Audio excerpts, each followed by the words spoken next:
In this class, now we discuss about joint stock company. കൂട്ടുടമസ്ഥ കമ്പനികൾ. അപ്പോൾ അതിനു മുമ്പ് എന്താണ് കമ്പനി എന്ന് മനസ്സിലാക്കണം. എന്താണ് company? A company formed and registered under Companies Act 1956 is also called joint stock company. ഏത് കമ്പനിയാണോ 1956 കമ്പനീസ് ആക്ട് പ്രകാരം ഫോം ചെയ്തിരിക്കുന്നത് അത്തരം കമ്പനികളെ നമ്മൾ എന്ത് പറയുന്നു? ജോയിന്റ് സ്റ്റോക്ക് കമ്പനീസ് എന്ന് പറയുന്നു.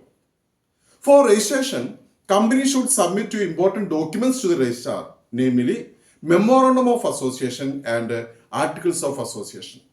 Memorandum of Association is a charter of the company. ഒരു കമ്പനിയുടെ രൂപരേഖ. ഒരു കമ്പനി എന്താണ്, ഏത് പേരിലാണ് അറിയപ്പെടുന്നത്, എവിടെയാണ് സ്ഥിതി ചെയ്യുന്നത്, ക്യാപിറ്റൽ എത്രയാണ് തുടങ്ങിയ എല്ലാ കാര്യങ്ങളും ഉൾപ്പെടുത്തിക്കൊണ്ട് 6 വകുപ്പുകൾ ഉൾപ്പെടുത്തിക്കൊണ്ടാണ് എന്ത് തയ്യാറാക്കാറുള്ളത്? മെമ്മോറണ്ടം ഓഫ് അസോസിയേഷൻ തയ്യാറാക്കാറുള്ളത്. രണ്ടാമത്തെ ഡോക്യുമെന്റ് ആണ് articles of association. Articles of association is the bylaw of the company. Bylaw, നിയമാവലി. It includes the rules and conditions of operations of the business.